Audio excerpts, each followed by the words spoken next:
다 같이 기도하면서 예배 시작하겠습니다. 시온아 두려워하지 말아라. 힘없이 팔을 늘어뜨리지 말고 있거라. 주 너희 하나님이 너희와 함께 계신다. 구원을 베푸실 전능하신 하나님이시다. 너를 보고서 기뻐하고 반기시고 너를 사랑으로 새롭게 해주시고 너를 보고서 노래하며 기뻐하실 것이다. 하나님 아버지 감사합니다. 죄 많은 이스라엘 백성들을 끝내는 용서하시고 이렇게 힘을 부어주시고 하나님 그들을 사랑으로 맞이해 주신 하나님, 동일한 사랑으로 우리를 대해 주실 것을 알기에 감사드립니다. 또 그것을 가능하게 해주신 예수님의 거룩한 희생에 감사드립니다. 성령님 이것을 우리가 듣고 알고 깨닫게 해주셔서 감사드립니다. 하나님께 감사하며 찬양하는 마음으로 경배를 드리기 위해서 이 자리에 모였습니다. 하나님 세상의 일들 또 이 시간에 다 내려놓고 오늘 오직 하나님께 집중해서 하나님부터 주시는 신령한 은혜를 받고 누리고 하나님께 모든 것을 다 드려 찬양하며 예배하는 이 한 시간 되게 인도하여 주옵소서. 예수님 이름으로 기도했습니다. 아멘.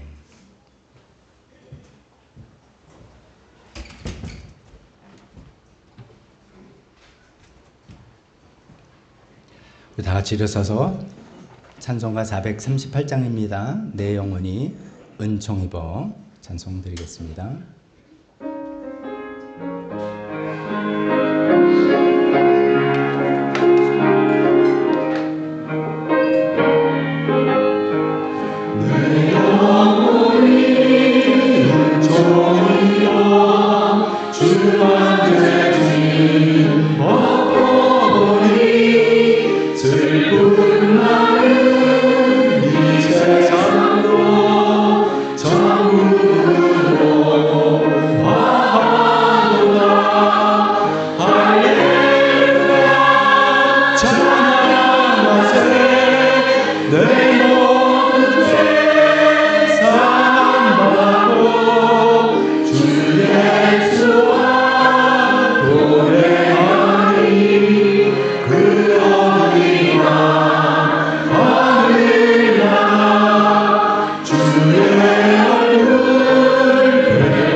이어서 찬양할 곡은 예수님이 우리 열방에 우리 모두의 소망 되심을 찬송합시다. 예수님이 죽음에서 부활하시고 우리의 평강의 왕이 되시는 그 예수님 찬양하는 그 시간 갖도록 하겠습니다.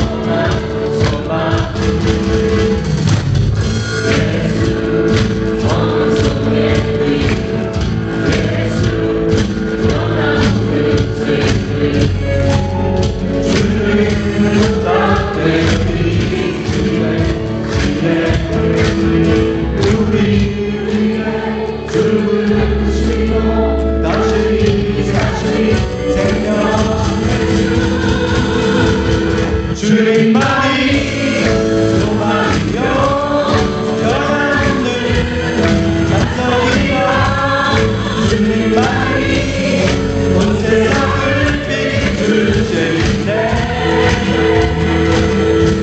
또 죽음에도 부활하신 우리 구주 영광과 주님을 공경에서 받으시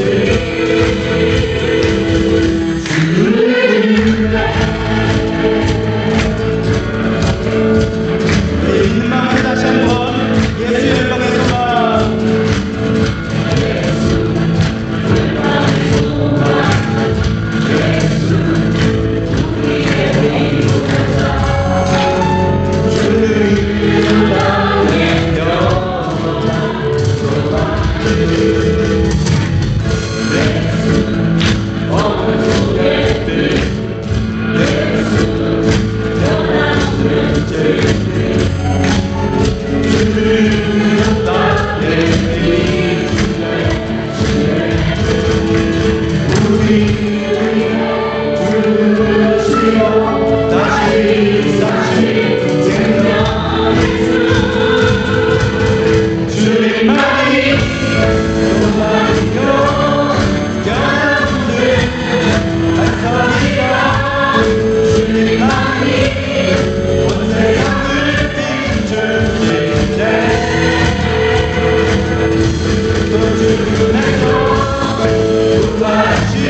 우리의 죽으시고 세번합니다.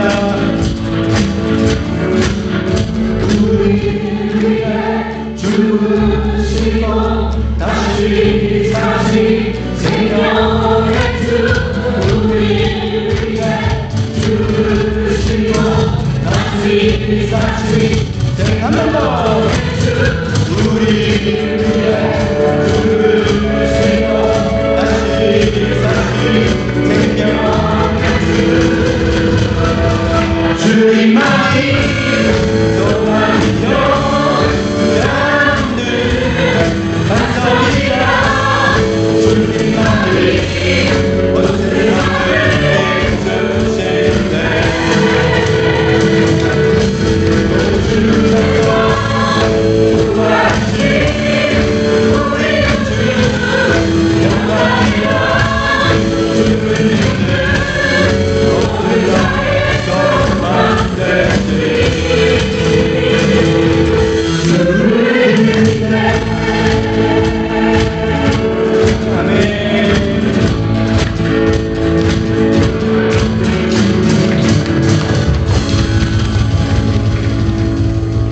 아멘. 그렇습니다. 예수님께서 우리 위해서 죽으시고 다시 사시면서 우리에게 영원한 소망을 주신 그런 예수님을 우리가 찬양했습니다. 그런 예수님을 이 땅에 보내신 우리 하나님 아버지, 우리 모든 것 아시는 주님 찬송할 텐데, 이 하나님 여기 가사에 나오는 모든 표현 하나하나 우리 또 마음에 새깁시다. 모든 것 아시는 주님, 임마누엘 늘 동행하시는 주님, 모든 것을 창조하신 주님, 파도를 잠잠케 하시는 주님, 온 우주 만물을 다스리는 완전하신 분, 선하신 목자 되시고 모든 것을 합력해서 하나님의 그 귀하신 뜻을 이루어주시는 위대하신 하나님, 우리 모든 표현을 우리 마음에 담아서 이 찬송 마음껏 주님께 올려드리는 마지막 찬송 되었으면 좋겠습니다.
주시기 바랍니다.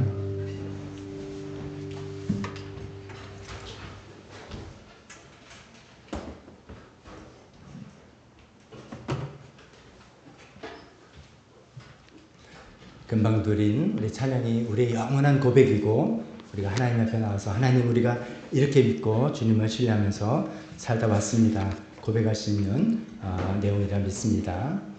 오늘도 좀 날씨가 이제 좀 많이 이제 선선해졌는데 이 좋은 날씨에 하나님께 예배하러 오신 모든 분들 주님의 이름으로 환영합니다. 교회 소식 주보를 통해서 함께 나누도록 하겠습니다.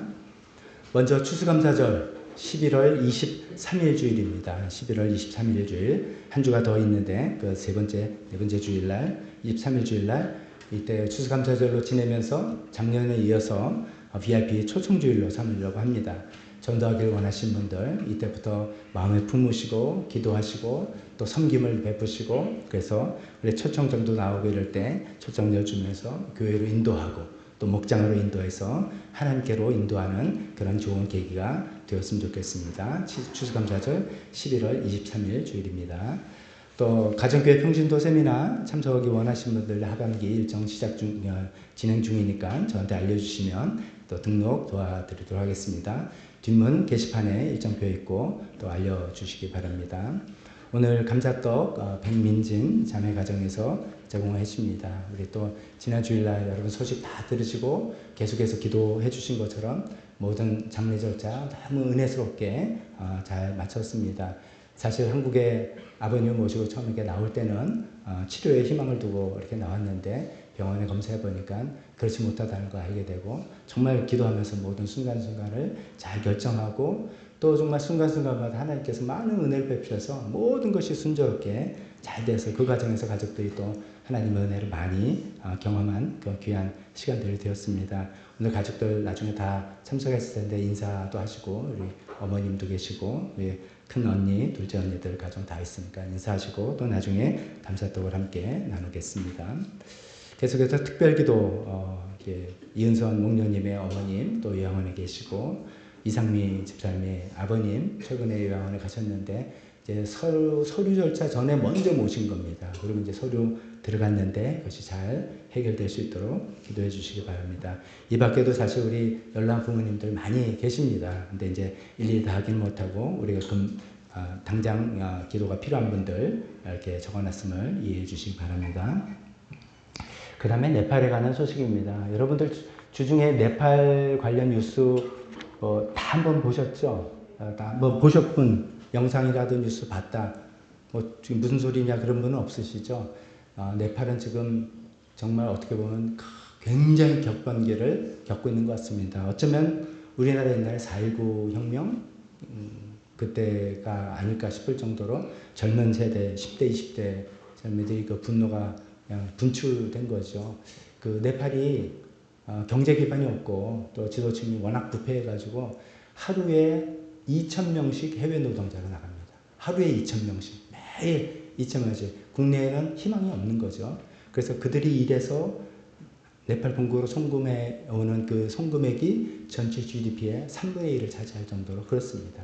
근데 이제 국내 정치인들은 부패하고 그 자녀들은 사치하고 이런 것들이 이제 쌓여서 10대, 20대 젠세대를 폭발해서, 근데 너무 이제 과격하고 끝냈죠. 이제 뭐 국회에서도 물나고 대통령궁 화재가 나고 모든 시설들 지금 난리 났는데, 저는 개인적으로 제가 몇 번 가서 다 본 곳이거든요. 그래서 너무나 걱정이 되는데, 라진 목사님이 연락하면서 사실 나라가 이제 대혼란이죠. 우리는 이제 4.19 겪고 뭐 이렇게 민주 발전해서 이게 어쩌면 좋은 계기가 될 거다라도 기대해 보는데, 현장에서 그 현재 진행형으로 겪는 네팔 국민들의 마음은 굉장한 불안과 혼돈과 이런 것들에 가득 차 있습니다. 이때 우리가 기도해서 하나님 이런 혼란 속에 질서를 잡아가시고 이걸 통해서 오히려 좋은 사회로 만들어 나가는 기회가 될 수 있도록 우리 다 같이 기도하면 좋겠습니다. 우리 잠깐 이 문제를 가지고 우리 여러분 속으로도 그 뉴스 보시면서 생각된 것을 잠깐 기도하고 자 기도하고 다음으로 넘어가도록 하겠습니다. 함께 잠깐 기도하겠습니다. 하나님 아버지 이 시간에 네팔을 주님께 올려드립니다. 이 나라가 정말 혼란과 그 모든 폭력과 어지러움 가운데 무질서 가운데 있습니다. 많은 사람들이 생명을 잃고 사회가 많이 파괴되어 있습니다. 주님 올바르도 바로잡을 거는 바로잡혀야 되겠지만 하나님께서 빨리 이속히 안정을 허락해 주시고 이 안정이 오히려 좋은 발전으로 이어질 수 있게 도와주셨기를 간절히 기도합니다. 아버지 하나님 먼저 이런 고통을 겪었던 우리나라 입장에서는 이것이 좋은 방향으로 진행될 수 있다는 그런 소망을 갖고 있습니다. 하나님 그러나 그것이 얼마나 고통스러운 과정인지 얼마나 힘든 과정인지 또 알고 있습니다. 하나님 네팔 국민들에게 하나님께서 지혜를 주시고 평안을 주시고 하나님 올바른 길을 찾을 수 있어서 이것이 오히려 좋은 전화위복의 계기가 될 수 있도록 도와주셨기를 간절히 기도합니다. 하나님 아버지 하나님은 평화의 하나님이시고 하나님 질서의 하나님이시고 하나님은 사랑의 하나님이십니다. 지금 네팔 사회에 큰 혼란과 어지러움 가운데 쌓여 있습니다. 많은 사람들이 생명을 잃고 많은 재산과 기물들이 파괴되고 있습니다. 국가 기반이 흔들리는 것 같은 그런 시기를 겪고 있다고 합니다. 하나님 아버지 그러나 이것이 무질서와 파괴로 끝나지 않게 하시고 이것을 통해서 질서가 회복되고 이것을 통해서 좋은 방향으로 나아갈 수 있도록 주님께서 은혜를 더하여 주셨기를 간절히 기도합니다. 비록 지금 고통 겪고 있으면서 힘들고 어렵고 앞이 보이지 않는 것 같지만 하나님께서 네팔을 붙들어 주시고 그 사이에 크리스찬들과 모든 사람들 기도를 들어주셔서 하나님 이것을 통해서 네팔이 안정되고 민주적이 되고 평화의 길로 갈 수 있고 번영의 길로 갈 수 있는 그런 시간들 되게 도와주셨기를 간절히 기도드리며 모든 말씀 예수님의 이름으로 기도했습니다. 아멘. 계속해서 뉴스를 보시면서 기도해 주시기 바랍니다. 또 나라와 북한을 위해서 또 새 정부를 위해서 국제정세에 복잡한 일들 워낙 많이 일어나는데 뉴스만 보는 것이 아니라 이런 걸 보면서 하나님께 기도하는 우리가 되었으면 좋겠습니다. 이 시간에 대표 기도와 헌금 시간으로 이어지겠습니다.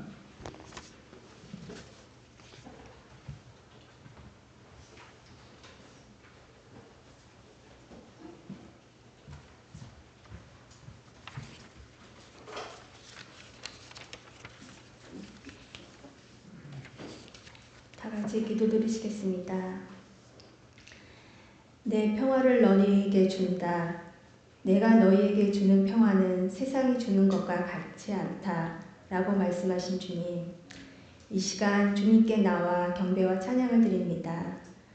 진노의 자식인 저희를 예수님의 피값으로 구원하여 주시고 하나님의 자녀 삼아 주셔서 주님과 화평의 관계를 이루게 해주심에 감사드립니다.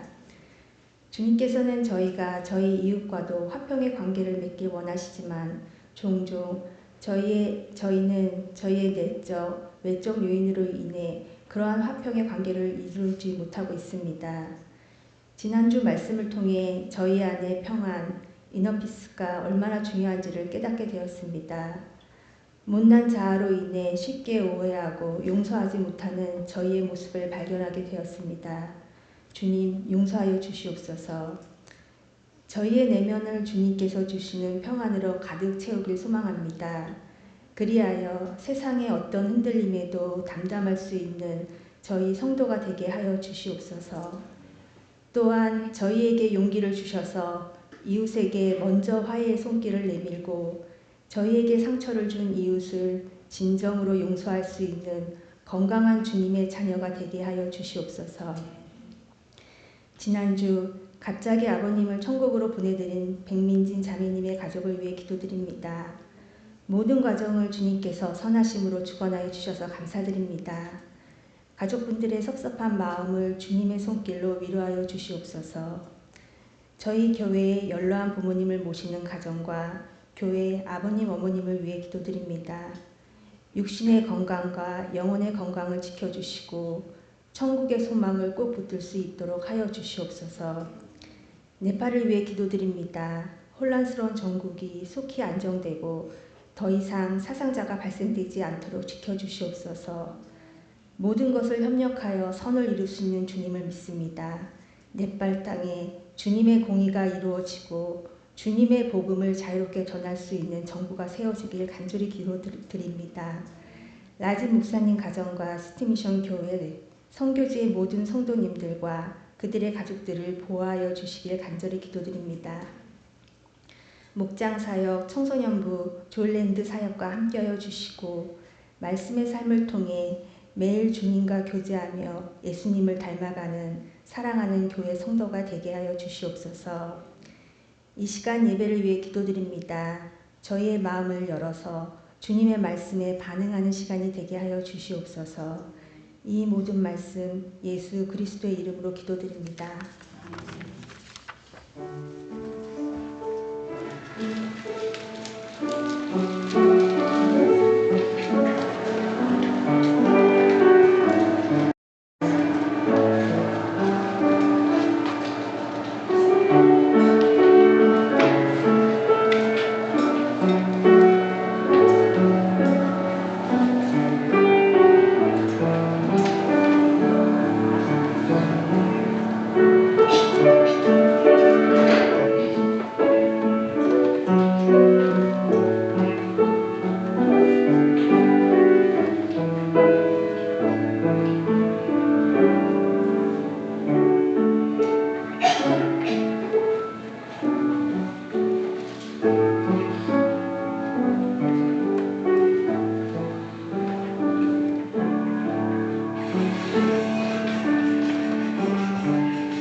봉헌기도 드리겠습니다. 하나님 아버지, 주님 앞에 나와서 물질을 드립니다.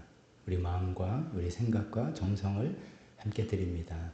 주님께서 우리 생명을 건져주셨음을 감사드리며 갚을 길 없지만 이것을 통해서 우리 마음이 주님께로 온전히 향했음을 또 확인하며 주님께 물질 드립니다.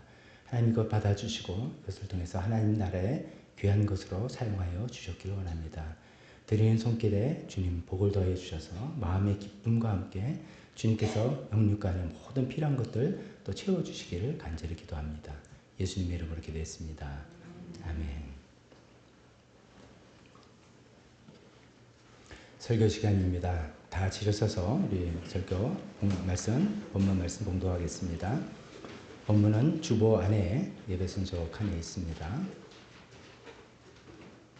오늘은 로마서 12장 19절에서 21절까지의 본문 말씀입니다. 함께 읽겠습니다. 시작.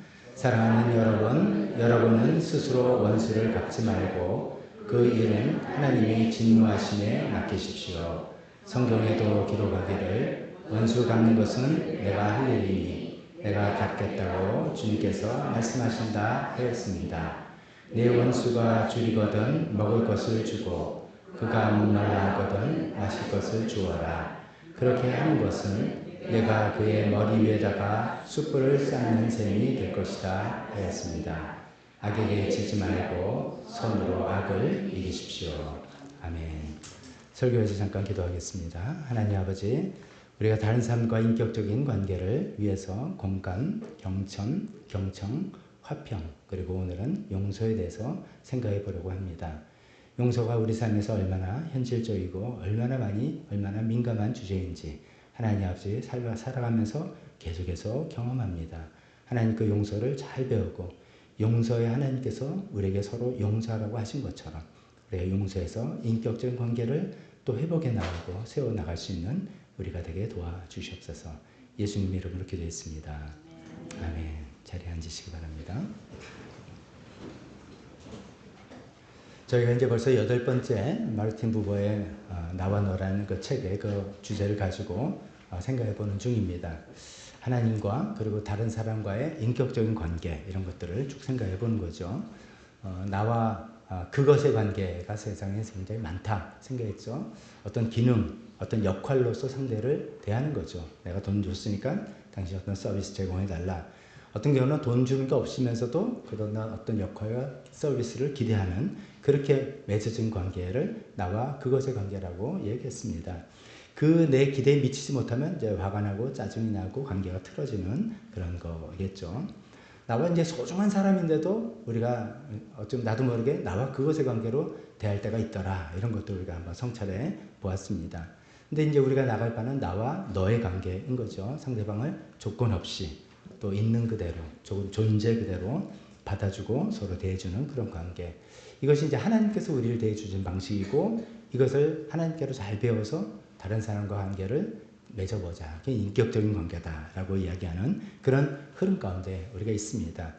이제 다른 사람과 관계는 그러면 어떻게 맺어가느냐라는 주제를 살펴보기 위해서 로마서 12장을 택해서 우리가 하나하나 살펴보는 중이죠. 제일 처음에는 공감, 상대방의 감정을 인정해 주자는 거죠. 감정이 바로 존재다고 이야기도 하면서 감정을 이해해 주는 것이 굉장히 중요하고 경청, 말을 귀담아 들어주는 게 상대방을 존재 그대로 받아들여준다는 굉장히 중요한 행동이다 말씀드렸습니다. 그런 가운데 화평을 잘 이뤄나가고 오늘 기도한 것처럼 그 화평은 내 마음의 평안, inner peace가 제일 중요한 게 아니냐 이런 말씀도 나눠봤습니다. 이제 그 연장선에서 이제 로마서 12장에 나오는 그 순서대로 우리가 한 번씩 살펴보고 있는데 오늘은 용서의 차례입니다. 화평하면 다 좋은데 화평이 끼어지고 어그러지잖아요. 그걸 이제 용서를 통해서 회복을 하자 뭐 이렇게 생각하면 좋겠습니다. 용서는 뭐 낯선 주제는 아니죠. 근데 용서는 굉장히 부담스러운 주제입니다. 설교자로부터 저부터 부담스러워요. 이게 뭐 이제 늘 설교할 때 부담은 그럼 너는 그대로 사냐? 뭐 이런 생각이 스스로 많이 드는데 참 어렵거든요. 근데 이제 뭐 설교도 가끔 하고 또 우리는 또 파쇄식 하잖아요.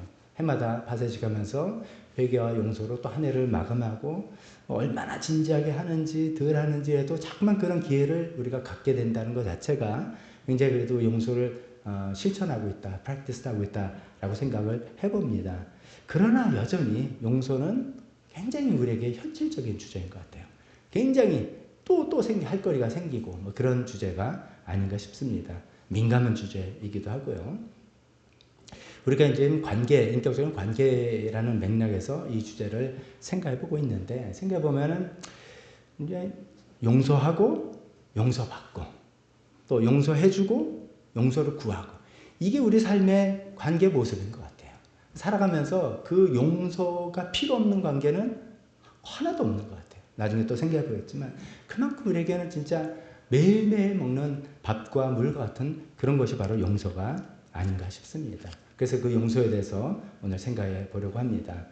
자, 오늘 이제 용서를 저는 오늘 좀 이렇게 생각했습니다. 먼저 뒤에 이제 실제 사례를 몇 가지를 말씀드리겠습니다. 근데 그 사례를 먼저 딱 던져놓으면 여러분들 그래도 용서 또 지겹다, 또 뭐 용서 이렇게 생각하지 않으시고 가만있어 봐, 그럼 뭐라고 답하지 궁금하다 이렇게 좀 호기심을 키우면 좋겠다 생각해서 세 가지 사례를 먼저 던져놓고 나중에 한번 말씀드려보겠습니다. 이런 첫 번째 사례는 아이들끼리 뭐 잘 놀다가 본의 아니게 고의가 없는 거죠. 이렇게 다쳤어요. 근데 뭐 살짝 다친 게 아니라 좀 다쳤어요. 뭐 이가 부러졌다든지 뭐 하여간 그걸 다쳤을 때 이거를 용서라는 관점에서 어떻게 처리할 것인가. 두 번째 사례는 고의가 아닌 고의예요. 이거는 아까는 이제 그냥 우연이 되는데 고의로 누가 내 얼굴을 딱 쳐가지고 내 코뼈가 부러졌어요. 그러거나 뭐 얼굴에 상처가 났을 때 이거를 어떻게 용서라는 관점으로 해결할 것인가. 또 세 번째는 돈 관계, 돈을 빌려줬는데 돈을 갚지 않는다. 친한 친구 사이다. 근데 어떻게 할 것인가 등등 이런 케이스일 때 어디 이것만이겠습니까? 용서가 필요한 관계는 생각하면 생각할수록 뭐 모든 우리 삶의 관계에서 케이스에서 다 용서가 필요한 것 같은데 들어가는 것 같은데 일단 이 세 가지만 생각해 보면서 나중에 말씀드려 보겠습니다. 첫 번째 어떤 그림부터 좀 그려야 되니까 용서의 필요성, 용서가 왜 필요한가? 용서는 누구한테 도움이 됩니까? 나한테 도움이 됩니다. 세상에 그 누구보다도 나 자신에게 도움이 되는 거죠. 어떤 도움이냐? 나 자신의 심령이 자유로워지는 거죠. 용서는 주로 내가 누굴 용서할까 말까 할 때는 그에게 피해를 당했고 상처를 입었다라는 거죠. 아픈 거예요. 굉장히 큰 피해와 상처를 받았습니다. 내가 아파요. 근데 용서를 하지 않으면 제가 저거 용서 하나 봐라 라고 하지 않을수록 오히려 내가 더 아프고 더 힘들어지는 그런 역설적인 현실이 우리가 있지 않습니까? 그래서 그것을 내 영혼을 좀 자유롭게 해주고 또 용서 안 하면 내 영혼이 묶일 뿐만 아니라 내 몸도 아픈 거 경험해 보신 분 많을 겁니다. 그래서 요즘 그 미국 의학계는 제가 예전에 한번 그 자료도 한번 말씀드렸죠. 그 크리스찬이 아니라 일반 의사들이 쭉 환자를 대보니까 용서할 때 신체적으로 얼마나 회복되고 건강이 회복되는가를 객관적으로 연구해서 그 의학 저널에 많이 발표를 한다잖아요. 그러니까 용서가 나의 몸에게, 내 몸과 정신과 영혼에 너무너무 좋은 거야. 나한테 좋은 거죠. 용서. 그 왜 성경에서 용서하라 그러냐? 그러면 노조라고 하는 거다. 이거죠. 그래서 나 자신에게 나 자신이 자유로워진다. 이게 용서의 첫 번째 필요성 말씀드리겠습니다. 두 번째 용서가 필요한 이유는 관계 회복이 가능해지는 거죠. 자문서에 이제 그런 부분 많이 있습니다. 뭐 이제 큰 집에 사는데 부부가 사이가 안 좋아요. 그러면 큰 집에 대굴 같은 집에 사느니 사이 좋은 뭐 부인이랑 초가집에 사는 게 낫다. 뭐 예를 들어 그런 얘기들 있잖아요. 그러니까 사실 이제 우리가 많은 사람들과 이런저런 뭐야로 관계를 맺고 살아가는데 예를 들어서 내가 저 사람을 절대로 용서할 수 없어. 정말 용서가 안 돼. 그 사람이랑 같이 산다고 생각하세요. 한 가정에서, 한 직장에서, 한 교회에서, 한 목장에서 같이 산다고 생각하세요. 5명이 내 옆에 5명이 있는데 내가 5명이랑 다 그런 사이예요. 이 사람도 믿고 저 사람도 용서한다. 저 사람도 꼴보기 다 그런 사람이 있어. 그러면은 내 생활은 무엇은 생활이에요? 나의 삶은 뭐예요? 지옥이에요, 지옥. 갈 필요가 없어요. 그게 지옥이에요, 지옥. 그래서 이제 이게 굉장히 괴로운 건데 제가 아까 서론을 말씀드리지만 우리가 살아가면서 사람들과 인간과 대인관계를 하는데 한 번도 안 싸운 사람 있습니까? 그러니까 내가 누구랑 A, B, C와 관계를 맺고 살았는데 A랑 한 번도 안 싸우고 B랑 한 번도 안 다투고 C랑 한 번도 의견 충돌 이렇게 없게 이런 거 없이 살아갈 수가 있습니까? 아유 감사합니다.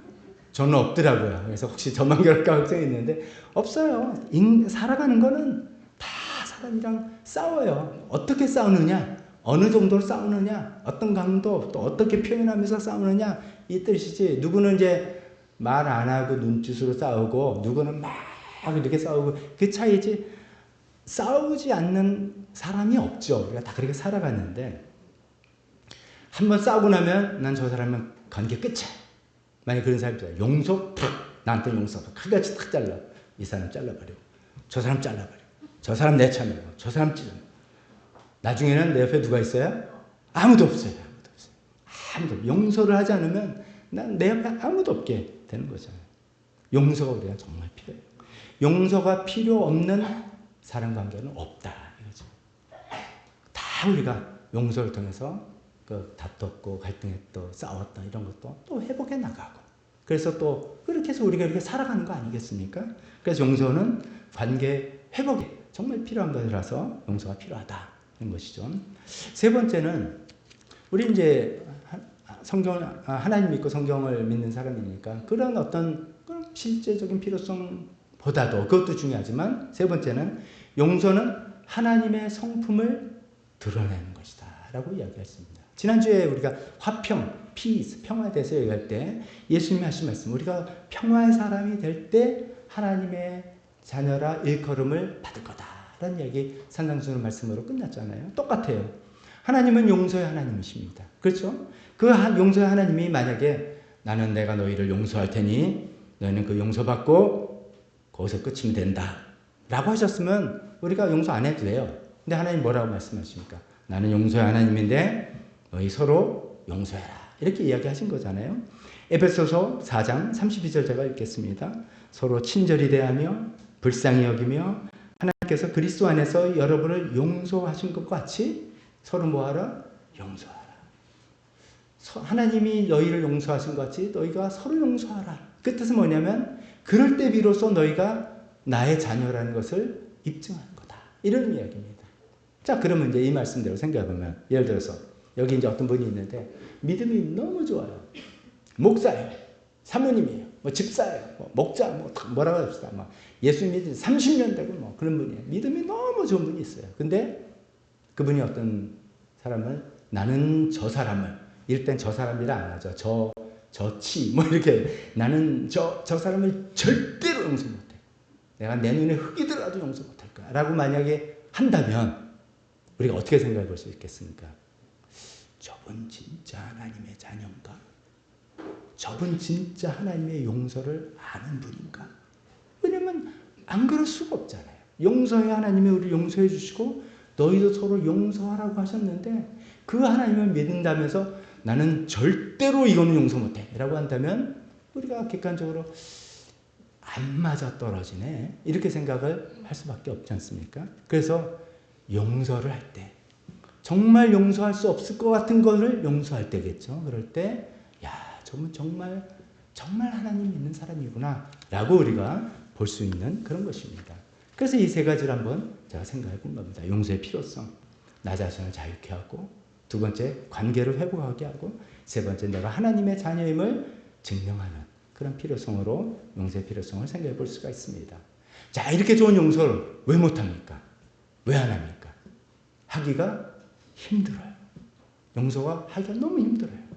왜 용서가 힘든가? 두 가지만 생각해 보겠습니다. 첫 번째는 용서하려니까 너무 아파요.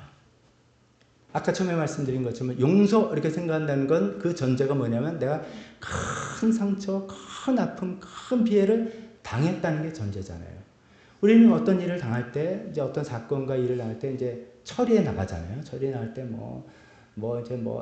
때리기도 하고 아니면 대응도 하기도 하고 이렇게 피하기도 하고 여러 가지 처리를 하는데 우리가 힘이 세고 능력이 있고 그러면은 거기서 이렇게 뭐가 왔을 때 딱 돼가지고선 피해를 안 당해요. 상처 안 받아요. 내가 딱 그때 그 자리에서 처리했으니까 내 마음에 남을 것도 없어요. 용서를 할 게 없어요. 근데 그렇지 못할 때가 많단 말이죠. 힘도 없을 때 있고 상황도 잘 모를 때가 있고 그래서 일방적으로 당했어요. 그래서 피해를 당하고 상처를 받고 막 이랬어요. 근데 이거를 보통 우리가 어떻게 처리하냐면 이거를 맨날 들고 다니면 내가 너무너무 아프니까 나도 모르게 이거를 슬슬 보따리에 싸가지고 어디다가 내 속 저 깊은 곳에 쑤셔넣는단 말이죠. 보통 이런 걸 있죠. 우리 어떤 일을 할 때 직면, 페이스 해야 되는데 그게 너무 힘들고 아프니까 직면하지 않고 외면한다 이거죠. 외면해서 이거를 내 안에 쫙 집어넣는 거예요. 그래서 그런 일 없었어. 괜찮아. 나 잘 지낼 수 있어. 라고 해서 시간이 지나면 어느 정도 또 잘 지내요. 또 일상으로 회복하고 이렇게 살아가요. 근데 끝까지 잘 살아가지가 않는다는 게 문제잖아요. 우리가 어떤 일을 겪으면 옛날 일을 기억한다 이렇게 이야기하는데 여러분 한번 기억을 한번 생각해서 어떤 일을 기억한다 할 때 어떤 사건들, 어떤 일이 일어났던 팩트만을 기억합니까? 아니면 그 일을 겪었을 때 느꼈던 감정도 같이 기억합니까? 감정도 되게 같이 기억하죠. 근데 감정에서 이제 좋은 거, 긍정적인 거. 예를 들어서 그렇게 바라던 대학을 들어갔다. 기분 째지는 거죠. 그때 이제 그때 기억은 제 그 조마조마한 마음을 컴퓨터로 이제 합격자 발표를 탁 눌렀을 때 그 장면을 기억만이 아니라 그때 느꼈던 환호성과 난리가 나고 이 감정까지 다 기억하는 거잖아요. 이렇게 우리가 감정까지 포함해서 기억하잖아요. 근데 그 좋았던 감정기억을 감정기억이라고 하잖아요. 좋았던 감정기억을 더 오래 간직합니까? 기억합니까? 나빴던 감정을 더 오래 기억합니까? 왜 그러세요? 왜 이렇게 나쁜 거 오래 기억하세요? 그 본능이라고 합니다. 자기 생존 본능에서. 왜냐하면 그 나쁜 거는 조심해야 되니까, 피해야 되니까 그런다고들 이야기하는데 이유는 몰라도 우리가 되게 다 부정 감정 기억을 더 잘 기억해요. 이거 정말 지우기 어려워요. 이 부정 감정 기억이라는 것은 진짜 용서의 과정으로 처리하지 않으면은 계속해서 떠올라서 나를 괴롭고 힘들게 하는 거예요. 그래서 평소 때는 잘 지내다가도 비슷한 일, 연관되는 사건 생기면 그때 그 부정적인 감정 기억 확 올라가지고 괜히 이렇게 흥분해지고 이렇게 이상하게 행동하고 이렇게 해서 내 삶을 부자연스럽게 만드는 그런 거지. 근데 이걸 용서해야 되는데 용서하려면 그거를 끄집어내야 되잖아요.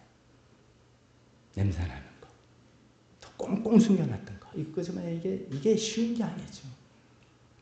그래서 우리는 더 깊이, 더 쑤셔놓고 하기를 선호하는 것 같습니다. 근데 그렇게 해서는 해결이 안 됩니다.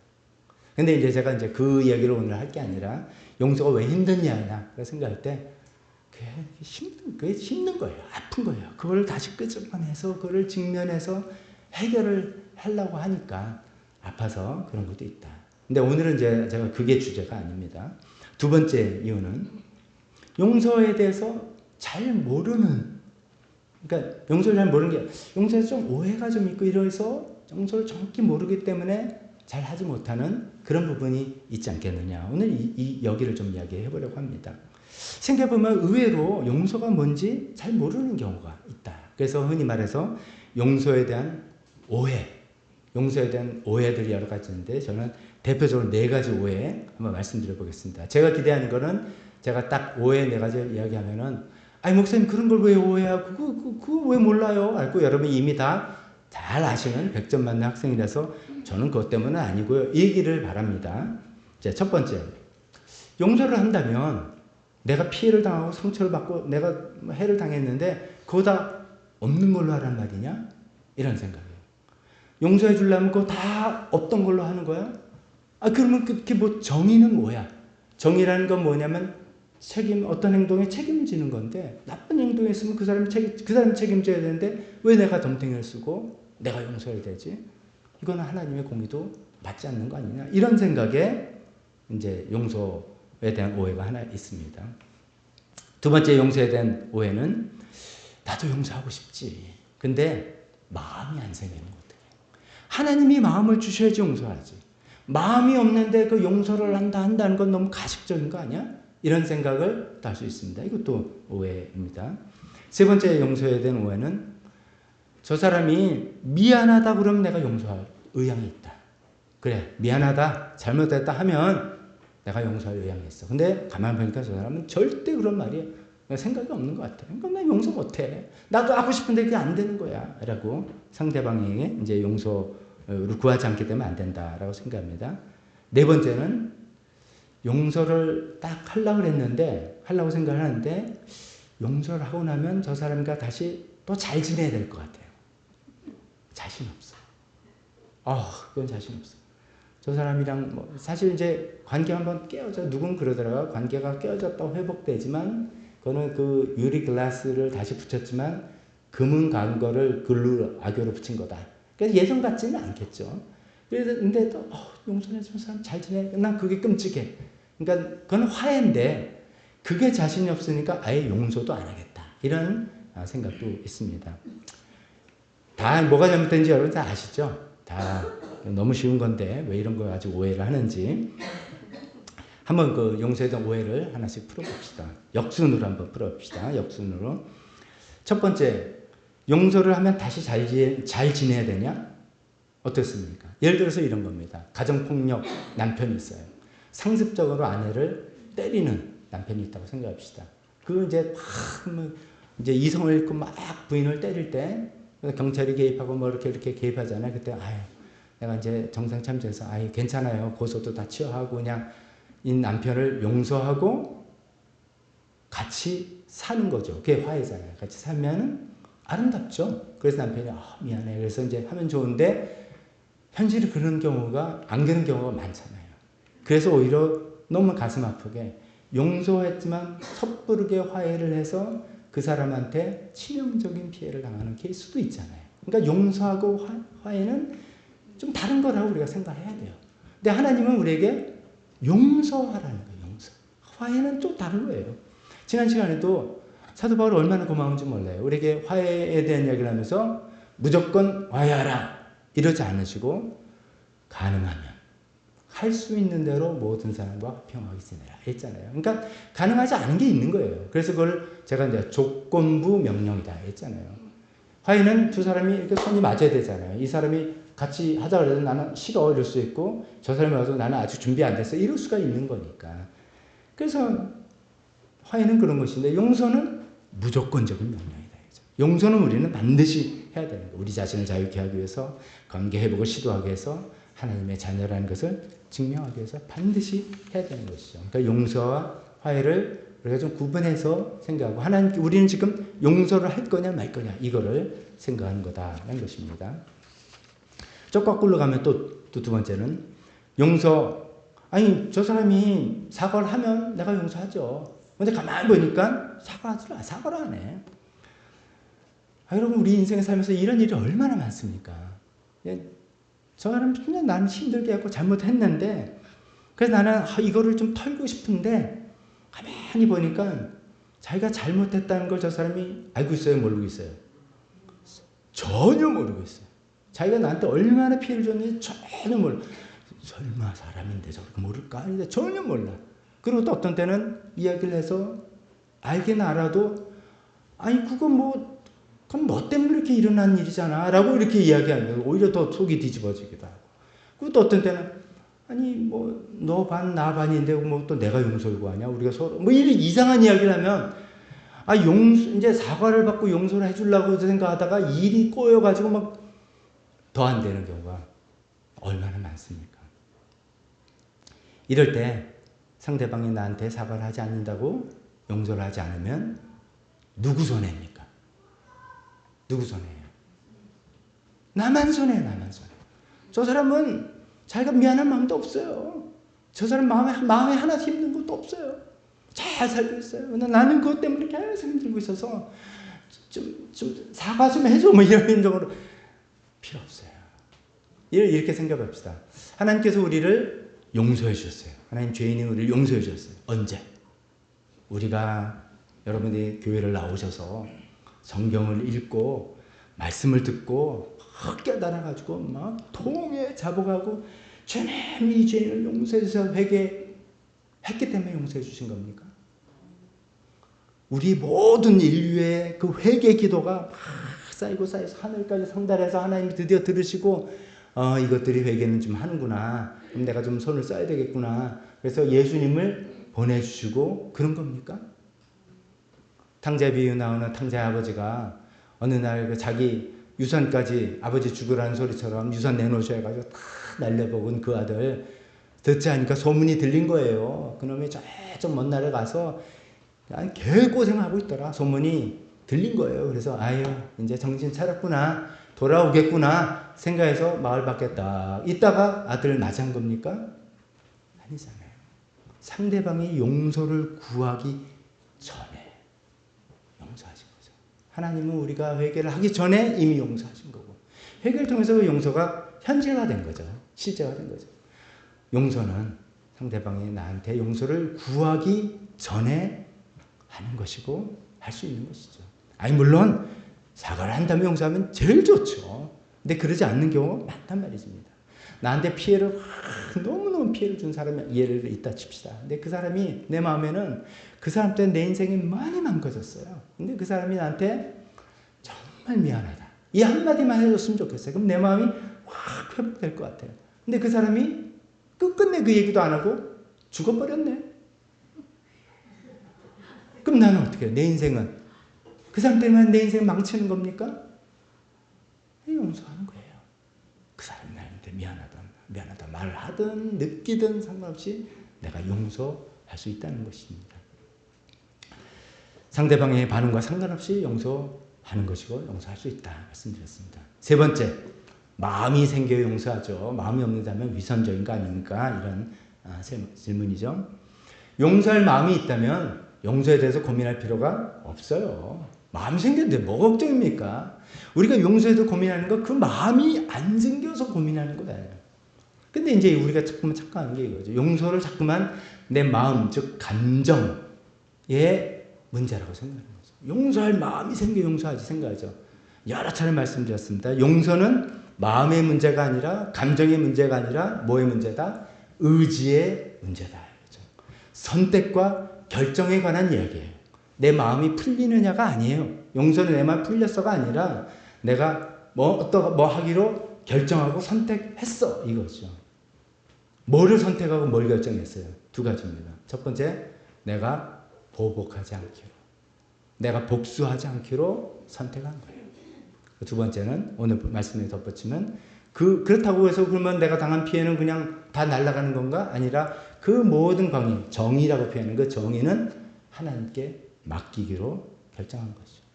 내가 개인적으로 복수하지 않고 그 모든 프로세스를 하나님께 맡기기로 결정하는 게 용서라는 것입니다. 두 가지 결심이라고 했잖아요. 첫 번째 내가 보복하지 않기로, 내가 복수하지 않기로 결심하는 거고, 두 번째 그 정의, 옳고 그른 걸 가리고 거기서 피해, 보상, 책임 이런 것들을 하나님께 맡기로 결정했다는데 그거 좀 말씀드려 보겠습니다. 용서의 첫 번째 결심이 내가 스스로 복수하지 않는다. 이건 우리가 다 압니다. 우리가 여러분 개인적으로 피해를 당했을 때 개인적으로 복수할 수 있습니까? 없습니까? 하면은 내가 또 걸려요. 그렇잖아요. 우리가 인류가 지혜를 발휘하다 보니까 그런 보통 걸 개인적인 복수, 사적 복수를 하잖아요. 그거에 놔두면 사회가 완전히 혼란으로, 그러니까 뭐 로미오와 줄리엣처럼 뭐 서로 죽이고 뭐 이 커지고 그런 거잖아요. 눈에는 눈으로, 이에는 이로, 이게 보면 끔찍하잖아요. 눈이 상했어? 그러면 너도 눈, 이렇게 하면 되게 고대 사람 끔찍하고 잔인하다 생각하지만 반대입니다. 눈이 상했는데 상대방 눈 하나 피해주는 걸로 만족할 사람이 어디 있어요? 더 한단 말이죠. 그래서 딱 거기까지만 하라라고 제안한 겁니다. 그래서 이제 사회가, 인류 사회는 계속해서 사적인 복수 못하게, 대신 그 사적인 복수는 공권력에 맡기자라고 발전된 겁니다. 그래서 법적기관이 생기고 권력기관이 생긴 거잖아요. 우리 개인적 복수 못해요. 개인적 복수 못하는데 뭐 용서가 스스로 복수하지 않는 거라고 합니까? 복수할 필요도 없는데요 라고 생각하지만 우리가 또 얼마나 영악합니까? 어떤 식으로 복수하십니까? 제가 생각해보니까 이런 여러 다양한 방법들이 있습니다. 이거 뭐 알려드리는 것처럼 이상한데, 첫 번째, 말로 복수합니다. 나쁜 소문 퍼뜨리는 거예요. 박 목사님 알고 보니까 뭐 이렇게 하면서, 여러분 저한테 이제 뭐 억한 심정이 있는 거는, 저한테는 막 얘기하는데 뒤로 막 목사님 알고 보니까 뭐 이렇대, 뭐 아니면 말고 하는 식으로 험담, 나쁜 소문 뭐 이렇게 막 말로 복수하는 거예요. 저랑 맞짱, 진짜 나를 만나서 얘기해보자 하면 이제 안 될 것 같으니까 뒤로 조금 소문 내면서 얼마나 복수들 많이 합니까? 또 그것도 아니면 이런 거예요. 태도로 복수합니다. 어떤 태도냐? 이렇게 만났는데 안녕하세요 인사하는데 인사를 안 해요. 못 본 척 하는 거예요. 무시하는 척하고 냉대하고, 아니면 이제 답장해도 이제 단톡방 있으면 절대로 제가 쓴 문장에는 대답 안 해. 딴 사람이 쓴 거는 막 그러니 막 이러는데 이상하게 내가 쓴 글에는 답장이 없어. 복수의 열정에. 너도 좀 당해봐라. 뭐 이런 식의 복수. 세 번째는 마음으로 복수 많이 합니다. 하나님, 저 사람 절대로 잘못되게 해주세요. 이제 우리가 마음의 소원을 비는 게, 우리의 마음의 소원을 비는 게 뭐예요? 기도잖아요. 기도도 해요. 절대로 저 사람 잘 되면 안 됩니다. 근데 그 사람이 잘 됐대요. 그러면 하나님께 시험 들어요. 하나님 이게 말이 됩니까? 이런 마음으로 이 복수의 마음을 품습니다. 또 이런 것도 있죠. 이제 같은 회사나 어떤 이제 단체라면은 대놓고는 이야기 안 하는데 저 사람한테 절대로 좋은 기회를 안 줘요. 보직이 있어도 한 보직은 개고생하는 보직이 있고 한 고생은 꿀보직이 있다. 그러면 절대로 꿀보직을 배정 안 하죠. 힘든 것만 계속 시키고 괜찮아. 근데 힘든 것만 계속 시키고, 아니면 왕따 시키고, 이런 식으로 영악하게 우리가 여러 방식으로 보복을, 사적인 복수를 못해도 할 수 있는데 이런 종류의 보복도 하지 않겠다. 하나님, 내가 복수하지 않겠습니다 라고 결심하는 게 용서의 첫 번째 단계입니다. 이제 이거 덧붙여서 아까 네 번째, 그러니까 아까 이제 오해에서 제일 먼저 얘기한 건데, 용서를 한다면 내가 당한 피해도 다 없는 게 되는 거냐. 근데 그게 제일 어쩌면 힘든 것 같아요. 내가 피해를 당해서 뭐 금전적인 피해도 있고, 신체적인 어디 부러져서 피해도 있고, 정신적인 피해도 있고, 여러 피해를, 내 어떤 체면이 완전히 사회에서 구겨졌고 명예훼손 침해도 있고 있는데, 용서했으니까 그거 다 없던 걸로 하자라고 이렇게 된다면 우리가 마음속에 약간 혼란이 생깁니다. 그러면 이게 뭐냐? 하나님이 공의 하나님이시라는데 이건 어떻게 되는 거며, 아니면 세상에서 좀 잘했으면 보상받고 잘 못했으면, 나쁜 짓을 했으면 처벌받는 게 공의다, 정의다 라고 우리가 붙들고 있는데, 용서는 그걸 다 없애버리는 거잖아요. 남들이 그렇게 생겼으면 괜찮은데 내가 그 피해를 특히 당했을 때는, 아니 이거 너무 억울하지 않아? 피해를 당했는데 이것도 내가 다 뒤집어 쓰라고 이렇게 행동을 하지 않습니까? 이 책임에 관한 이슈들, 이런 것들인 거잖아요. 그래서 아까 이제 용서가 두 가지 결심입니다. 하나는 스스로 복수하지 않겠다는 결심과 함께, 두 번째, 이 정의를 올바로 세우는 것은 하나님께 맡기겠다는 결심입니다. 이 정의는 필요 없습니다가 아니에요. 정의는 몰라요. 그거 내가 다 아유 재수없으니 내가 당했으니 내가 뒤집었어. 이게 아니라 그럼 정의가 아니죠. 이거는 하나님께 맡기겠습니다 라는 것입니다. 네, 여기서 이제 하나님께 맡기겠습니다가 오늘 본문에 12장 19절에 나온 거죠. 이렇게 다시 제가 읽겠습니다. 사랑하는 여러분 스스로 원수를 갚지 말고 여러분 스스로 보복하고 막 이렇게 눈길로 말로 태도를 하지 말고 그 일은 원수 갚는 일은 정의를 세우는 일은 하나님의 진노하심에 맡기십시오. 성경에도 그러기를 원수 갚는 일은 내가 즉 하나님이 할 일이니까 내가 갚겠다고 주님께서 말씀하셨습니다. 자, 근데 우리 보통 이렇게 생각하기 쉽습니다. 정의는 하나님께 다 맡긴다. 하나님께서 다 이거를 처리해 주셔야 믿는다. 라고 생각하면서 그것이 언제 그것이 이루어질까 생각하면 언제? 최후의 심판 때. 우리가 다 살다가 죽고 최후의 심판 때 하나님께서 뭐 처벌하시겠지. 라고 생각하면 막막해요. 막막해요. 어떻게 살아갑니까? 내가 피해를 당했는데 이걸 내가 다 예를 들어서 내가 피해를 당해서 1,000만 원의 손해를 났어요. 근데 1,000만 원의 손실을 내가 다 감당하면서 이 세상 살아가면서 용서까지 하라? 너무너무 힘든 거잖아요. 근데 이거 하나님께서 이제 로마서 13장에도 나오고 이 세상의 정부기관과 우리가 인간의 법 시스템을 만든 게 하나님의 법 질서의 하나님 정의 개념에서 이 세상에 이런 것들을 만들어 놨다는 거죠. 그러니까 우리가 하나님께 맡긴다는 것은 하나님과 하나님 세우신 법적 질서, 권력기관, 물론 권력기관 들어가면 또 복잡하죠. 부패한 권력이냐 아니냐 되겠지만 그 공공기관에 맡긴다는 뜻이 포함되는 것이죠. 다시 제가 정리해서 말씀드립니다. 용서의 결심은 정의에는 관심이 없다. 정의는 나는 아예 관둬라 라는 그런 말이 아니다는 겁니다. 용서로 정의를 하나님께 맡긴다는 말은 모든 법적 절차도 다 포기한다 라는 말이 아니다는 겁니다. 예수 믿는 사람은 소송하면 안 돼. 그런 말이 아니다는 것입니다. 왜냐하면 이 사회적 정의와 법은 하나님께서 세우신 질서이기 때문입니다. 하나님께 세우신 질서, 정의 개념에서 사회적 질서가 세웠다고 우리가 믿기 때문에 그 질서, 하나님 정의를 세워나가는 것이 필요하고 그것이 그런 방면에서 책임을 묻는 것은 정당하다는 것입니다. 우리가 이렇게 생각할 수 있습니다. 개인 간의 이제 용서는 좀 개인 간의 일이잖아요. 개인 간의 일이니까 이건 사적인 일이야 라고 생각하지만 사적인 일들이 모이고 쌓여서 사회 질서를 이룬다는 거죠. 사적인 일들이 아무렇게나 해결해도 돼. 만약에 이렇게 방치된다면 그 사회의 질서는 무너지게 되는 것이죠. 그래서 민사소송도 있고 형사소송도 있고 법적 질서도 있고 이런 거에서 사회 질서를 같이 잡아나가는 것이죠. 다시 정리합니다. 용서는 사적 보복을 내려놓는다는 것이지 정의 자체를 무너뜨린다, 관심 없다 그런 말이 아닙니다. 책임을 묻지 않겠다는 그런 말이 아닙니다. 정의를 하나님과 하나님께서 세우신 이 법질서에 일임한다. 내가 하지 않고 일임한다. 그런 뜻입니다. 제가 이 말씀 들으면 조금 질문이 드실 수도 있을 겁니다. 아니 가만있어 봐. 하나님께서 우리를 용서해 주실 때 하나님은 그렇게 안 하신 것 같은데 하나님께서 우리 용서해 오케이 내가 너희를 용서하겠다 하면서 내 책임 너희가 져야 된다. 이렇게 하지 않았었잖아요. 하나님께서 우리를 조건 없이 다 용서해 주셨다. 이렇게 생각하고 있는데 우리가 하나님의 그런 용서를 받았는데 우리가 다른 사람을 용서할 때는 내가 널 용서하지만 책임을 좀 져야 돼 라고 하는 거는 크리스찬으로서 이거 좀 안 맞지 않는가? 이런 생각을 하기도 합니다. 그 생각을 한번 정리해 보겠습니다. 우리가 일반적으로 생각하는 그런 용서는 구원의 차원에서 용서입니다.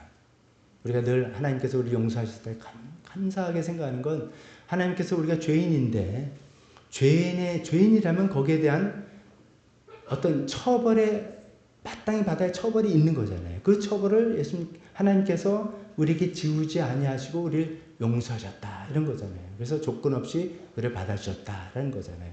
근데 하나님께 우리가 죄를 했을 때 거기 아무런 책임이 없습니까? 진짜로? 죄의 대가가 아무것도 없습니까? 죄의 삭은 뭐라고 이야기합니까? 사망이라는 책임져야 되는 게 있는 거잖아요. 그렇잖아요. 그게 책임이에요. 죄를 졌으면 죽어야 된다. 사망이란 책임지는 행동이 따라오는 거예요. 근데 하나님께서 우리를 그렇게 하지 않으신 이유는 누구를 대신해서 예수님이 대신 그 죄값을 치르신 거잖아요. 그러니까 하나님께서 우리를 죄 없이 우리를 그러니까 조금 없이 용서해 주셨다 할 때는 저를 죄 졌는데 내가 너 용서할 때 아유 죄 없는 걸로 하자. 괜찮아. 네가 나를 엄청나게 모욕했고 엄청나게 나를 대들었고 그래서 사실은 너 죽음인데 그 없던 걸 해줄게. 가 아니라는 거예요. 죽음인데 진짜 죽음인데 그거를 예수님이 대신 져주셨다는 겁니다. 분명한 책임 소재가 있다는 것입니다. 그걸 예수님이 대신해야 되는 거예요. 근데 이제 그 용서를 우리가 개인과에 생각할 때 제가 김하영 어머니 앞에 계시니까 김하영 어머니에게 어떤 피해를 입혔어요. 금전적인 피해, 여러 피해를 입혔어요. 어머님 저를 용서해 주세요 할 때 어머님이 당한 피해는 누가 책임집니까? 어머님이 뒤집어 쓰셔야지 저를 용서했으니까. 라고 하면 그건 너무나 억울한 거잖아요. 그거는 하나님의 구원의 용서하고는 좀 다른 이야기라는 거죠. 구약 성경에도 보면 이렇습니다. 이제 우리를 구원할 때는 이게 이렇습니다. 우리가 책임을 질 수가 없기 때문에 그렇습니다. 우리가 책임을 질 수 없는 상황이니까 예수님 벌써 다 책임을 대신 져 주신 거고. 근데 구약 성경에 보면 이런 게 있죠. 이스라엘 공동체 안에서 서로 피해를 주고 상해주는 여러 케이스가 있을 때 그때 보상을 하라고 하잖아요. 손해배상법에 대해서 아주 디테일로 있습니다. 너의 소가 딴 사람을 실수로 피해를 줬을 때는 얼마 정도 보자. 실수니까. 근데 고의로 즉 이 소가 그런 버릇이 있어. 정가가 많은데도 네가 방치하고 조심 안 해서 상대방을 쳐서 귀한 외아들 죽였다. 그러면은 손해배상은 더 크게 하고 이런 디테일이 있다는 거잖아요. 그것도 용서했으면 그냥 없던 걸로 쳐야 되는 게 아니다 이런 거예요. 예수님 때에도 이제 삭개오라는 인물 있지 않았습니까? 예수님 지나가는데 삭개오는 그 당시 사람들에게 죄인이라는 낙이 찍힌 사람이죠. 세리장 아주 못 쓸 사람. 근데 그 사람이 자기가 그걸 용서받고 싶은 그런 마음이 있어서 뻥나무에 올라가서 예수님 봤을 때 예수님이 삭개오를 이름을 부르시고 삭개오야 이름 부르시고 삭개오야 내가 너희 집에 가겠다. 밥 한 끼 얻어먹자가 아니라 그를 받아주겠다는 뜻이잖아요. 그때 예수님의 용서가 이미 임한 거죠. 근데 그 다음 사건은 뭐냐면 삭개오가 은혜를 받았어요. 너무 감동을 받는데 뭐라 합니까? 내 재산의 절반을 다 내려놓고 내가 남의 것을 가렴죽으로 어떻게 갈취한 게 있으면 4배로 갚겠습니다. 배상하겠습니다. 갚아주겠습니다. 라고 할 때 예수님께서 오늘날 이 집에 구원이 이루어졌다. 진짜 예수님과 관계 회복된 거는 예수님이 그때 들어갔을 때 이미 된 거예요. 근데 진짜 그런 사람으로 살아갔다는 것은 배상을 하고 책임을 질 때 정말 하나님의 사랑이라 인정받는다는 것이죠. 우리가 이런 거를 조금 혼란스러우면은 기독교인에서 누굴 용서할 때 용서하면은 책임을 묻는 거는 아니다. 그건 내가 다 뒤집어 쓰고 내가 감당해야 된다고 생각하니까 오히려 좀 어쩌면 어려울 수가 있는데 그 구분할 수가 있습니다. 용서와 책임 문제를 구분할 수가 있습니다. 자, 그러면 이제 아까 말씀드려서 신뢰 사례 다시 한번 간단하게 생각해 보겠습니다. 신뢰 사례는 제가 좀 조심스럽습니다. 이거는 일반 노인이기 때문에 그 디테일이 다 다를 수 있어서 반드시 딱 이런 뜻이 아닙니다. 그냥 우리가 이런 케이스를 생각하라는 뜻이지 요걸 그 근거학적처럼 이렇게 생각하지 마시기 바랍니다. 첫 번째 케이스는 고의성이 없는 케이스예요. 어린아이들 친구끼리 이렇게 막 놀다가 다쳤어요. 다쳤는데 이제 전리 다 빼고 영구치 나왔는데 영구치가 딱 깨졌어요. 아니면 이쁜 우리 딸인데 이쁜 우리 딸 얼굴에 상터가 흉터가 났어요. 애들 놀다가 생긴 일이에요. 그러면 이제 애들 놀다가 있었던 일인데 그냥 고의가 아니니까 하고 넘어가는 건가? 이게 굉장히 복잡한 거죠. 제 생각 포함해서 디테일이 좀 다르니까 여러분 그냥 들으시고 생각해보세요. 가해자 가정은 반드시 책임을 인정하고 사과를 해야 되겠죠. 애들 놀다가 된 거예요. 고의성 없어요. 당연합니다. 그래도 그런 피해를 줬으니까 이거 우리의 책임이다. 우리 책임이다. 정말 미안하다. 사과를 해야 되겠죠. 여기서 그냥 애들 놀다가 있으니까 참 이런 일이 생겼네. 아니다는 것이죠. 용서가 안 되는 거죠. 용서의 프로세스가 안 되는 거죠.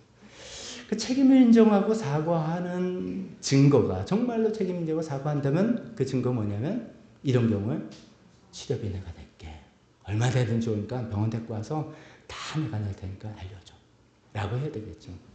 내가 그럴 금전적인 능력이 없으면 최대한으로도 우리가 형편이 이거밖에 안 돼. 이거라도 한다는 그런 표현을 할 때 정말 미안하구나 책임을 지는 자세구나가 전달되지 않겠습니까? 그럴 때 가해가 가정에서 그 진심을 보고 용서를 하고 뭐예요?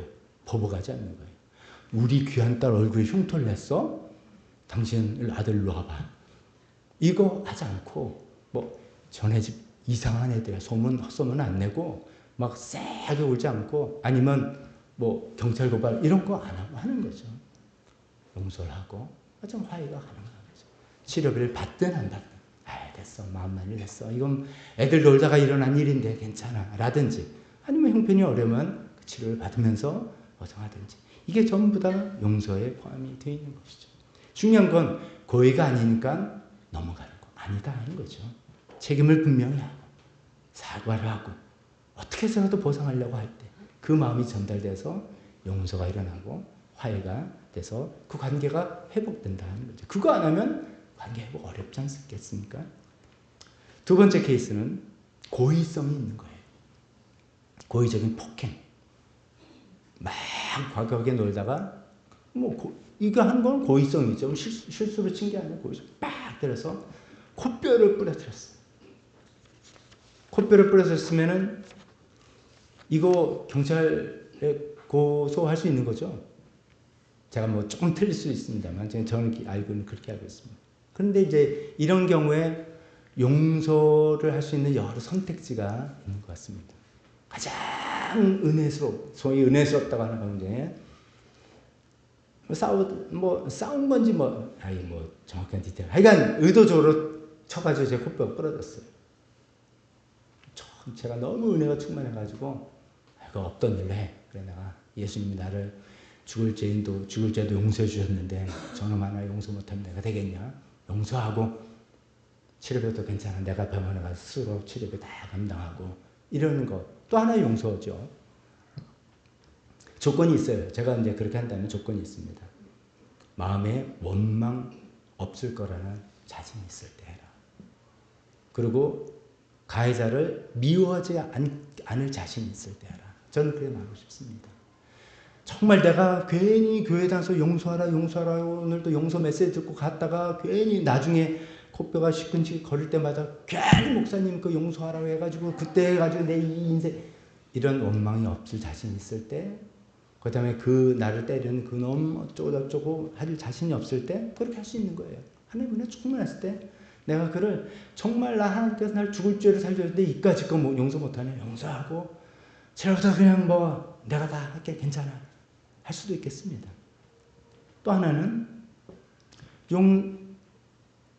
내가 경찰 신고 안 하는 거예요. 안 하고 너무나 이 코뼈가 깨졌으면 이게 돈으로 해결되는 겁니까 사실? 아니잖아요. 근데 내가 내 마음속에 원망하지 않고 내 마음으로 내가 이거를 복수하고 이 마음 들끓고 맘 같으면 우리 삼촌 지금 국가대표 복싱 선수거든. 삼촌들 불러와가지고 네 얼굴 완전히 줘줄 수 있는데 그거 하지 않고 그냥 적정히 합의하자.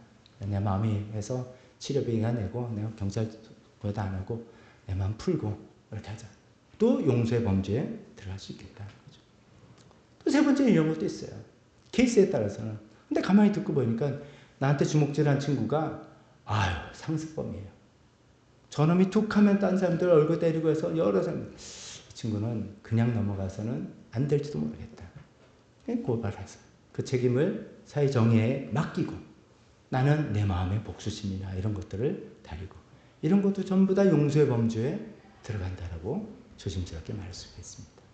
용서의 본질은 뭐예요? 내가 직접 복수하지 않고 내가 분노로 갚지 않겠다 하는 거죠. 책임은 가해자가 져야 되는 거죠. 어떤 면은 책임까지 내가 떠안을 수 있다? 좋아요. 그럴 수 있어요. 원망하지 않을 자신 있으면 그럴 수도 있습니다만 책임은 법과 제도에 맡겨도 되는 것이죠. 용서는 내가 복수하지 않고 내 마음이 분노로 들끓지 않게 되는 그런 것입니다. 세 번째 케이스입니다. 돈 빌리고 갚지 않는 사람을 대해서. 이거는 이제 뭐 형사 케이스가 아니라 민사 케이스라고도 할 수 있겠죠. 여기도 가능한 선택지가 두 개가 있다고 생각합니다. 둘 다 용서라고 할 수 있겠죠. 첫 번째는 없던 일로 하는 거예요. 성경에 보니까 용서의 다른 말이 탕감이 돼. 빛의 탕감. 그냥 없던 걸로 하자. 그냥 나 손해도 봤는데 나 사실 대출해서 빌려준 건데 대출 이자금 내가 그냥 물고 그냥 근데 그거 뭐 때문에 괜히 이야기하다가 관계 이상해지고 그냥 내가 꾹 참고 내가 그냥 없던 걸로 하겠다 라고 할 수도 있습니다. 선택할 수 있어요. 조건은 뭐냐면 단 뒤에 소문 안 내고 저 사람 알고 보니까 나 빌렸는데 안 갚잖아. 이상하나 나 힘들어 죽겠어. 이런 소문 안 내고 관계를 유지를 하지만 계속 제가 아까 말한 보복에 그런 거 있잖아요. 그런 걸 계속 그러지 않을 자신이 있을 때 정말 내가 하나님께서 그래 나에게 마음 주시고 내가 이렇게 선택하고 하나님께서 나를 죽을 죄도 용서해 주셨네. 그거 그냥 없던 걸 하고 내가 책임은 내가 그냥 감수할게 라고 할 때 그럴 수 있습니다. 근데 두 번째는 용서는 하는데 마음으로는 푸는데 책임은 당신이 져야지. 그래서 1,000,000원 다 일시불 못하면 100만 원씩 갚아도 되고 100만 원도 힘들면 50만 원씩이라도 갚아. 그 의지가 중요한 거잖아. 그 마음의 표현이 중요해. 책임지는 자세가 중요한 거잖아. 라고 하면서 빌린 거는 책임지게 하면서 미워하지 않냐고. 또 딴 사람에게 소문내지 않고 험담내지 않고 이렇게 할 수 있는 그런 것도 용서의 범주에 들어간다고 볼 수가 있겠습니다. 조심스럽습니다. 이런 신뢰 사례는 굉장히 뭐 디테일이 다르고 있어. 뭐 제가 어쩌면 뭐 현실 사정 모르고 뭐 이렇게 이야기할 수 있습니다. 여러분 잘 소화해 들으시고 용서와 책임은 조금 다르게 있을 수 있다. 이게 잘 관계를 이해하면 좋겠습니다. 용서란 어떤 피해를 피해된 상황의 책임을 용서한 내가 다 뒤집어 써야 된다. 그런 건 아니다 하는 거예요. 책임은 그 사람이 져야 된다. 어떤 모양이든 지게 하는 것이 용서의 모습이 될 수도 있고 단 내가 복수하는 것을 중단하고 내가 내 마음의 감정을 정리하겠다는 그런 것이라고 말씀드리겠습니다. 정리하겠습니다. 사람 누구나 갈등 겪고 다투고 피해 주기도 하고 피해 받기도 하고 다 그렇게 살아가는 것 같습니다. 그래서 누구나 다 이 용서가 정말로 아주 현실적인 그런 주제인 것 같습니다. 그리고 누구나 다 이 용서가 필요한 것 같습니다. 그러나 이 용서가 없으면은 우리 인간관계는 다 끊어지고 없어지는 거 아니겠습니까? 용서를 통해서 인격적 관계를 회복하면 좋겠습니다. 오늘 저는 여러 말씀드렸습니다. 용서에 대한 필요성도 말씀드렸고 용서하기가 힘든 이유도 두 가지를 생각해봤고 용서에 대한 4가지 오해 이런 것도 쭉 생각해봤습니다. 용서와 책임 어쩌면 좀 헷갈릴 것 같은 그런 얘기도 했습니다. 말씀을 쭉 들으시면서 혹시 나한테 해당되는 내용이 있는지 한번 생각해 보셨기를 바랍니다. 그러면서 잘 용서에 대해서 이해를 잘하고 그것을 할 수 있는 용서를 구하고 용서를 해줄 수 있는 용기를 달라고 하나님께 기도했으면 좋겠습니다. 오늘 반주할 때 기도하면서 2가지 생각해 봅시다. 오늘 내가 용서해야 할 사람이 있는가? 용서합시다. 2 번째, 오늘 내가 용서를 구해야 될 사람이 있는가? 용서를 구합시다. 용기를 가지고 용서하고 용서를 구함을 통해서 관계를 잘 회복해 나가는 우리가 되었으면 좋겠습니다. 기도하겠습니다.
십자가에서 우리를 용서하신 하나님 아버지 감사합니다.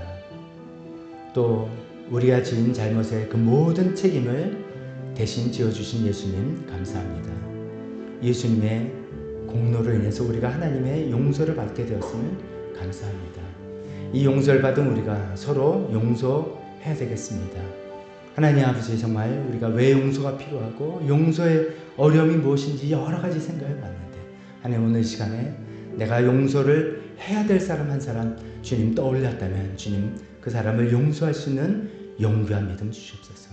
주님 오늘 말씀드리면서 내가 용서를 구해야 되겠다고 생각한 사람이 떠올랐다면 용서를 구할 수 있는 용기와 믿음을 주시옵소서. 그래서 이 용서를 통해서 우리 관계들이 아름답게 회복되어지는 저희가 되게 도와주시옵소서.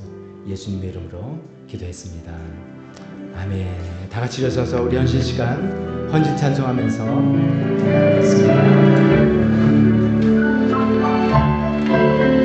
주님 뜻대로 나를 만드소서. 말씀대로 살기 원하며 내 인생 주께 바치오리다. 끝까지 주를 따르리.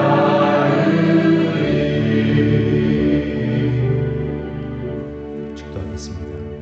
지금은 우리 주 예수 그리스도의 은혜와 하나님 아버지의 사랑과 성령님의 교통하심이 하나님을 닮아서 용서의 사람이 되기로 결단하는 여기 있는 모든 사람 머리 위에 지금부터 영원토록 함께 있을지어다. 아멘.